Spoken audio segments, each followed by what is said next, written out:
The Hunter and the Whispering Tree. In the heart of a once thriving village, where the rivers sang and the forest stretched endlessly, lived a skilled hunter named Kofi. He was known for his sharp eye and steady hands, but despite his skill, his family and his people were growing weak with hunger.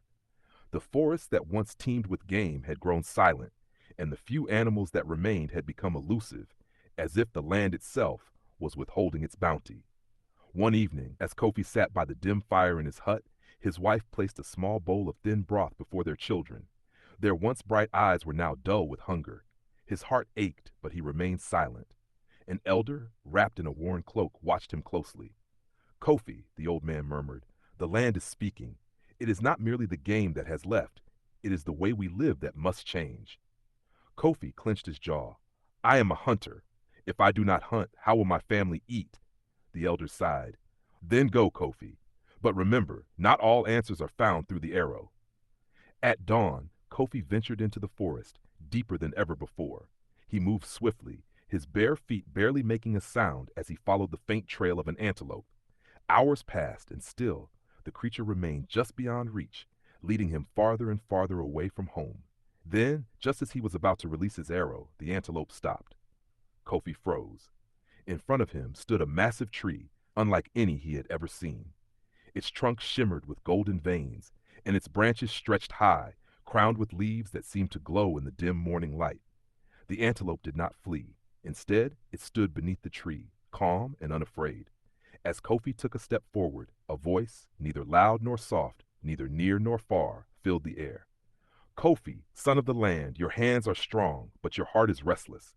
Seek not the hunt today, but the wisdom of patience." Kofi spun around, his bow raised. There was no one in sight. The only sound was the wind rustling the golden leaves. "Who speaks?" he called. "I am the Whispering Tree," the voice replied. "If you spare the life of this antelope, I will grant you a gift far greater than a meal." Kofi hesitated. His stomach growled. His children were waiting, yet something in the tree's voice held a weight he could not ignore. His hands trembled as he lowered his bow. The antelope blinked at him, then turned and disappeared into the trees. The Whispering Tree shimmered. Its golden leaves swayed, though there was no wind. "Because you have chosen wisdom over hunger," it whispered, "I grant you the eyes of the forest. Return tomorrow, and you shall see what others cannot." Kofi left the clearing, his heart pounding with uncertainty. That night, sleep did not come easily. The next morning, he awoke with a strange clarity in his mind. As he walked through the village and into the woods, the world looked different. He saw trails he had never noticed before, hidden streams of fresh water, and clusters of ripe fruit hanging just beyond reach. He saw the tracks of animals winding in patterns, revealing their secret paths. He saw the dangers, where predators lurked, where storms would soon break the trees. He no longer needed to hunt blindly. He understood the forest's rhythm. With this newfound vision, Kofi led his people not to fleeting hunts, but to lasting abundance. He guided them to plant where the land was rich, to fish where the waters were deep, to harvest where nature gave freely. The village, once on the brink of despair, began to flourish.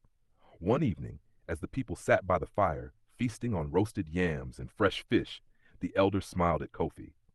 "You have brought prosperity without bloodshed," he said. "Tell us, how did you gain such wisdom?" Kofi smiled, his eyes reflecting the golden firelight.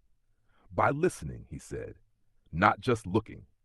Years passed, and Kofi grew old, but his story lived on.